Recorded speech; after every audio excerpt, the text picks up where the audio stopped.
கர்த்தராகிய இயேசு கிறிஸ்து நாமத்திலே உங்கள் அனைவருக்கும் வாழ்த்துக்கள். இந்த நாளிலும் கூட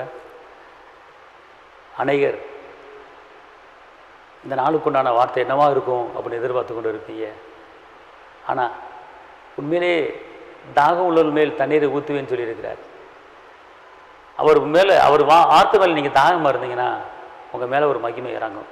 அதனால் இந்த வார்த்தையை கவனிங்க. இந்த நாளுக்குண்டான உயிருள்ள வார்த்தை எரேமியா 18:6. இஸ்ரவேல் வீட்டாரே, களிமண் கொய்வன் கையில் இருக்கிறது போல நீங்கள் என் கையில் இருக்கிறீர்கள்.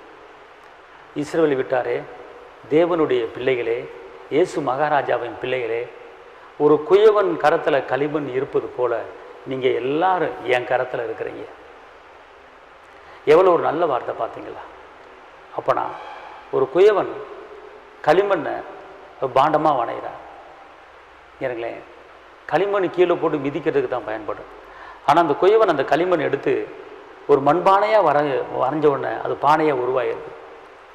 அந்த பானையில் ஒரு பெயிண்ட் அடித்து அதில் ஒரு வர்ணம் தீட்டி அது மேலே ஒரு பூங்கொத்தை வச்சு ஒரு இடத்துல வச்சுட்டோம்னா பார்க்குறதுக்கு ரொம்ப அழகாக இருக்கும். எவ்வளோ அழகாக இருக்குது அப்படின்னு எல்லோரும் என்ன செய்வாங்க, சொல்லுவாங்க.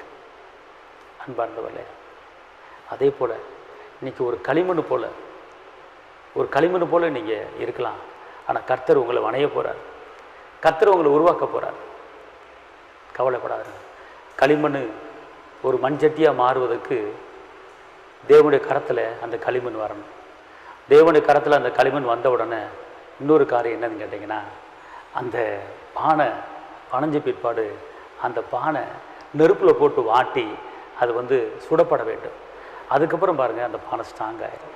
அப்படின்னா நம்ம வாழ்க்கையில் கொஞ்சம் நெருப்பில் புடம்பிடப்படுகிற ஒரு சூழ்நிலை என்றால் ஒரு சில கஷ்டங்கள், ஒரு சில நெருக்கங்கள், ஒரு சில அவமானங்கள் நம்ம வாழ்க்கையில் வரலாம்.